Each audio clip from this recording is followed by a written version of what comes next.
All right, let's talk about planning your new Drupal site. This is learning module number 1 now that we're all set up, and we want to introduce you to our site building workflow.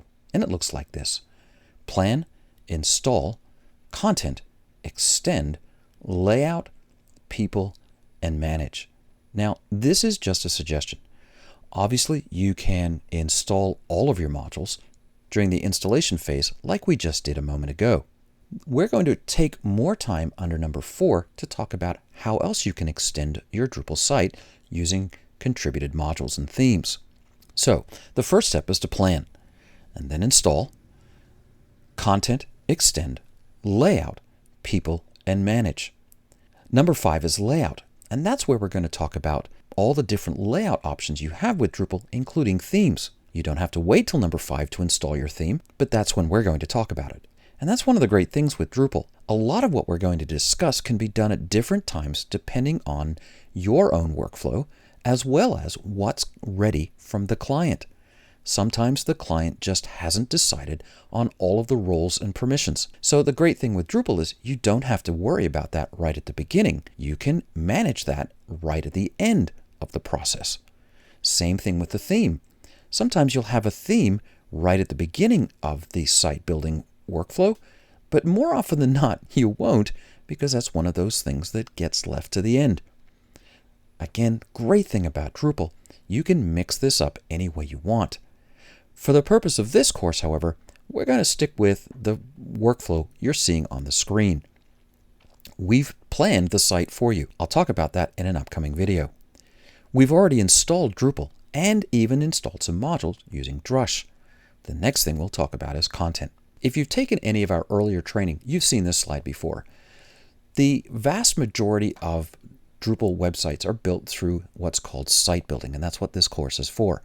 Core and contrib modules go into the vast majority of what you'll do in your site. About 20% of the average Drupal site might be custom code. Less custom is always better. And honestly, I've built some pretty good Drupal sites without ever using custom code. It just depends on the project. Less is better because it doesn't have to be maintained by you. So what is site building then? Site building is architecturing a framework to collect the data and display it as defined. That's the technical definition. Site building really is making sure all your visitors are able to see and access the things they need, selecting and configuring modules and themes, matching approved design with layouts and styles, and this is all done without doing any code. Now, you can, of course, add some code. You can, of course, do some template overrides if you need to and things like that.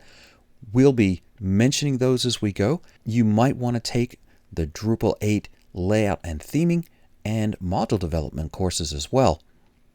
But site building specifically talks about doing what you can with core and contributed modules and themes. It's pretty exciting what Drupal can do. And of course, by the time you add contributed modules and themes, you can build very robust websites.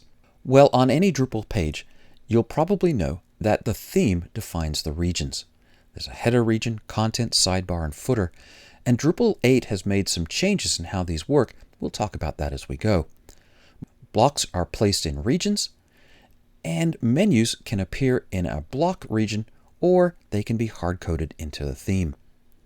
A block is a functional element like a search bar, or content, links, or even a views list, or a welcome message. Blocks can contain just about anything you want, and a lot of different modules give you new blocks to place. And again, we'll do that as we go. To demonstrate block regions, you'll click on Structure, Blocks, and then demonstrate the block region, and that looks like this. These are the block regions we'll be working with in the beginning of our course before we add our new theme. And finally, the block region dropdowns allow us to place that content or blocks in the regions that we saw when we demonstrated those block regions.